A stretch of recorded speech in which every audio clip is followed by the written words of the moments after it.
bakit ganito ang gobyerno?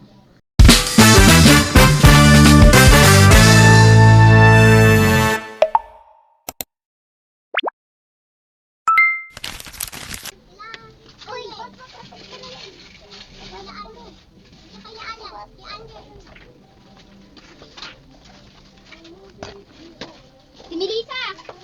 Melissa, Why? may ano ka, may... Nato, di ko ako ka. Ano lang, anong tawag na? Yung isa? Yung tag 10.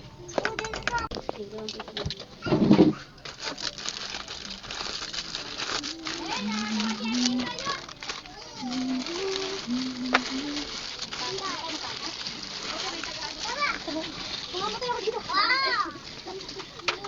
Sukle?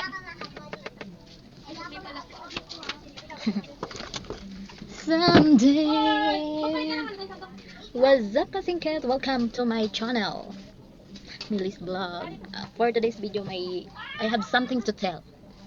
So, bakit ganito ang gobyerno? No? Hindi lang sa matataas na government, pati na sa maliliit na barangay. Bakit ganun? Bakit hindi fair? Diba? About example, rice subsidy. Bakit pinipili lang ang binibigyan nila? Hindi lahat nakakatanggap. Diba? Hirap ng ganun. Katulad sa kay nanay. Nagpila siya, nagsubmit siya ng ID, napakainit pa, pabalik-balik siya dun sa Xerox copy. Pero pagdating sa lista, wala. Ganun ba talaga? Palakasan sa sa barangay, sa kapit, sa mga nakaupo. Hindi dapat ganun. Alam niyo kung bakit? Pare-pares po tayo nagbabayad ng tax, no? Pahirap na nga yung yung Meralco sa atin pati ba naman sa mga rice subsidy na yan na tag sa 10 kilo daw. Hindi man lang nakakasali sa listahan. Pero bakit pagdating sa census, lahat na i-interview, tatanungin pa kung botante ka. So, pagdating sa ayuda, walay. Kakagigil. So, sana naman hindi ganun. Hindi naman po sasabi na patay gutom kami, pero malaking bagay na po kasi yun para lalo na sa senior citizen na kasama namin sa bahay. 10 kilos at hindi lang po isang beses na makakatanggap daw based sa post, diba? So, butante rin naman kami dito diba? Kailangan talaga pinipili kung sino lang yung mabibigyan.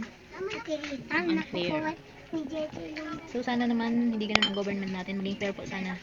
Yes, makakain naman kami ng 3 beses isang araw na hindi galing sa gobyerno. Pero, sana naman, dahil pare-pares tayong nagbabayad ng tax, maging fair po sana, diba? That's all.